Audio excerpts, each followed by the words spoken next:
Hey everyone, welcome back to another Roblox Studio tutorial.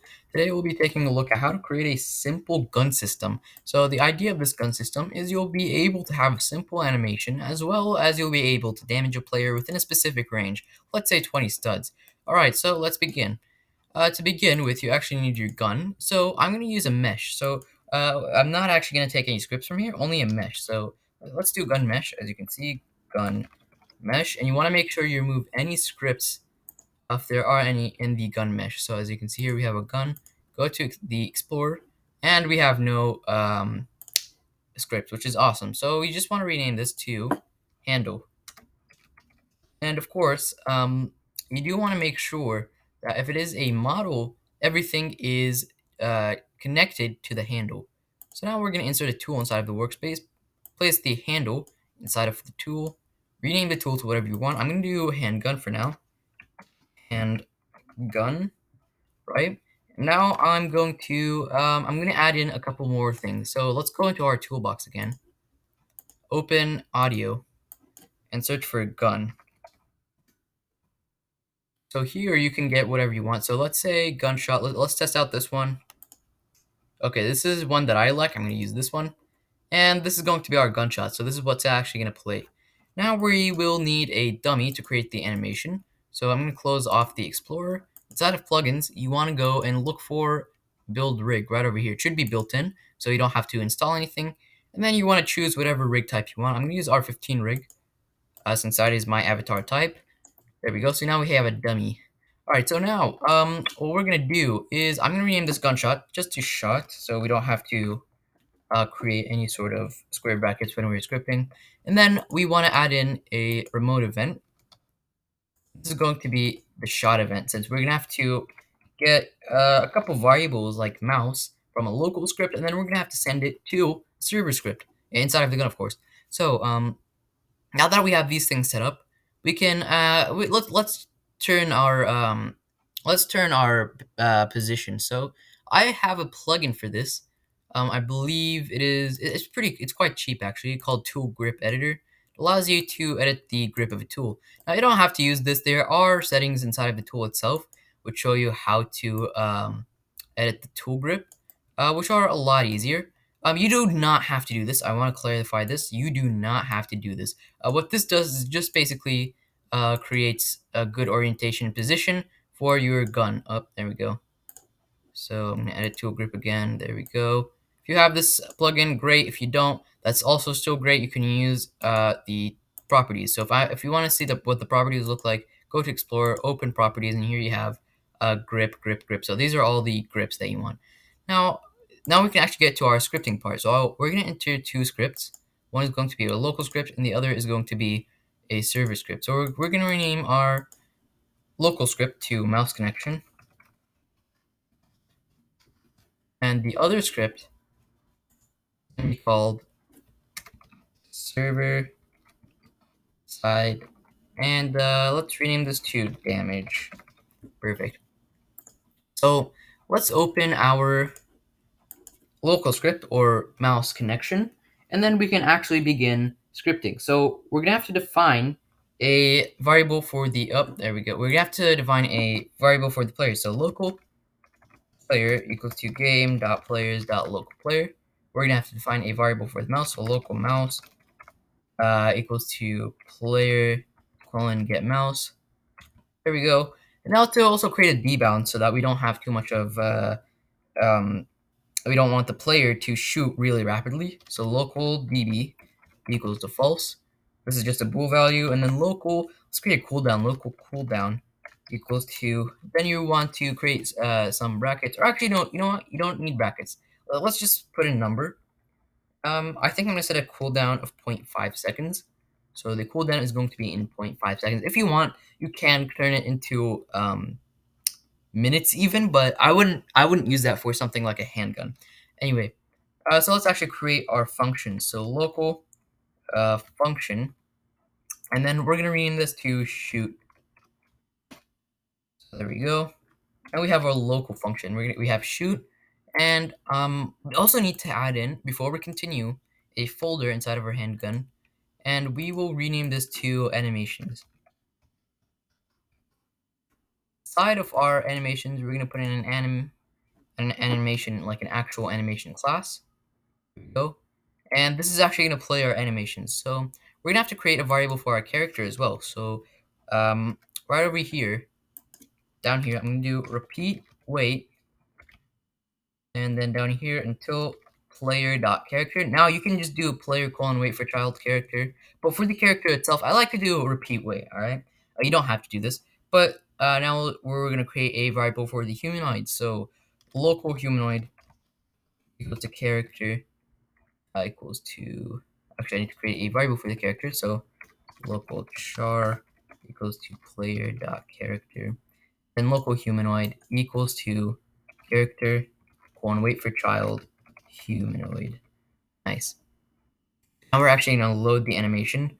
So local loaded anim equals to script dot parent colon wait for child animations, and then once again colon wait for child animation, and I'm going to rename this instead of loaded anim to just anim. Anim.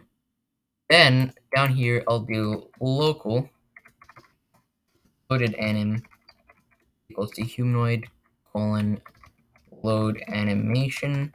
Then in parentheses we'll put in anim. Wonderful. So now we'll just do over here if db equals to false, then db equals to true. Afterwards we'll do loaded anim colon play. Hold up, and then play like so. We need to create a variable for our event. So local shoot event equals to script dot parent dot shot, and we're actually almost done. So now we'll do shoot event colon fire. Oh, there we go, colon fire script dot parent dot shot. Oh, okay. So we have two items called shot. So I'm gonna rename the event to shot event. Shot event. There we go. And then we can actually do fire server. Now we're gonna pass a couple of things. We're gonna pass our mouse. So mouse dot. We're actually gonna pass mouse dot target, and that should be it actually. Then we'll do wait. Oh, there we go.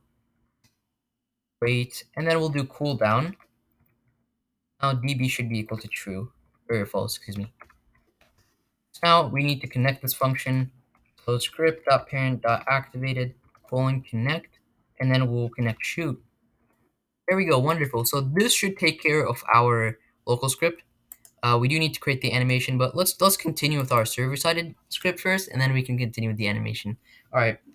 And so here, the reason why we have this is to really just create the main connection. So let's take a couple variables. So local shot event equals to script dot parent dot shot, and then local let's see, local local, let's do sound. Local sound equals to script dot parent dot shot, and this is going to be our shot sound.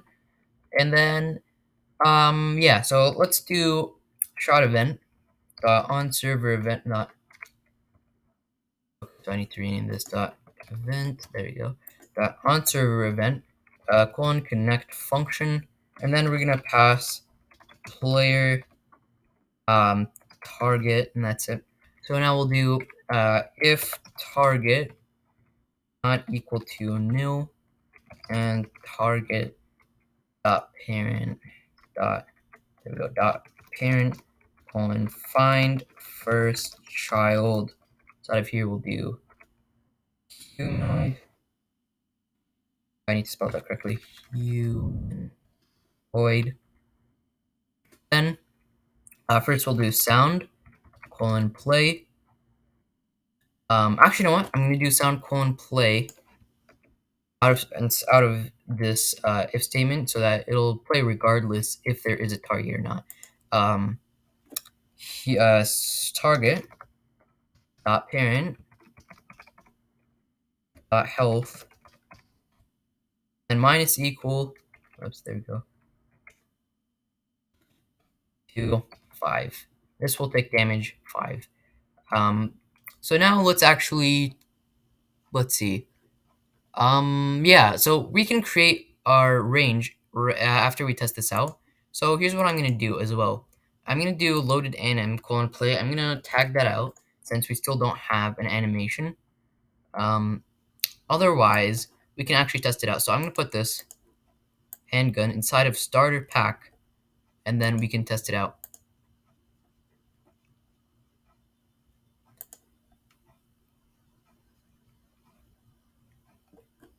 All right, and then I'm gonna open properties.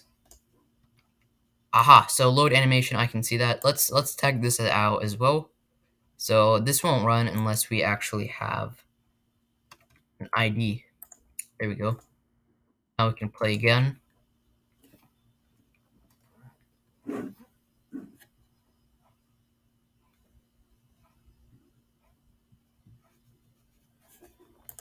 right, and then open output. And for some reason, it is not actually working. The game itself, not the gun. So let me do play here. I hope that works.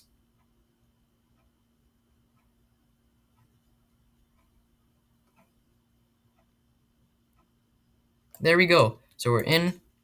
As you can see, health is not a valid member of dummy. Okay, so let's just get the humanoid. It seems that it did not get the humanoid. So it did play though. So let's get the humanoid first. I don't think we got it. So target dot parent dot okay. So I didn't do dot health. So target dot parent dot humanoid dot health. There we go. And I'm gonna set this to 10. So now that we know it should actually work, we can make sure that we have a range. So I'm gonna take this Control X, and then we'll do another if statement. If, and then parentheses. There we go. Target dot position minus script dot parent dot handle dot position dot magnitude is less than or equal to, let's go 50. So a range of 50. And then we can paste that in. Here we go. So let's test it out right now. And what we just did is we basically just took the position and got the magnitude out of that. So that should just test the range, right? So here we have it, and then it deals damage. Let's go over here and see if it does deal any damage. As you can see, it does not deal any damage because we are further than 50 studs. If we go any nearer, it should deal damage, as you can see. So it is working like a charm. Well, awesome. So we just have the final touch, which is creating the animation. So here's what I'm going to do. I'm going to cut. We're actually going to show you how to create an animation. So put the handgun inside of the dummy, not the starter pack, inside of the dummy, and then go to plugins, go to where it says animation editor, and then click on the dummy, create an animation. So I'm going to rename this to shot. Click create, and then you can actually create your animation. Now I don't want to spend too much time creating the animation, so what I'm going to do is I'm going to skip ahead on this. All right, so I'm going to skip ahead on this. So let me exit out of here. Should be right over here. All right, there we go, full screen, and I'll get back to you when I finish the animation. So ladies and gentlemen, I have the animation. As you can see here, it's not the best animation, but it'll work for now. So now you want to go to here, click set animation priority, and then set that to action 4. Now you just want to go to here and then click publish to Roblox. And then I'm just going to publish that to Roblox real quick. Click submit right over here. So now you just want to click this button right over here to get the ID.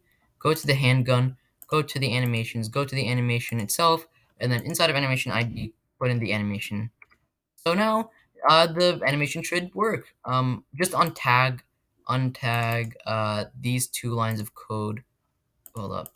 These 2 lines of code right over here, line 11 and line 17. Alright, so that should be it for this tutorial. I hope you guys enjoyed. I'll be doing a new tutorial very soon, and yeah, if you have any suggestions, please put them down in the comments below, and I'll see you guys next time.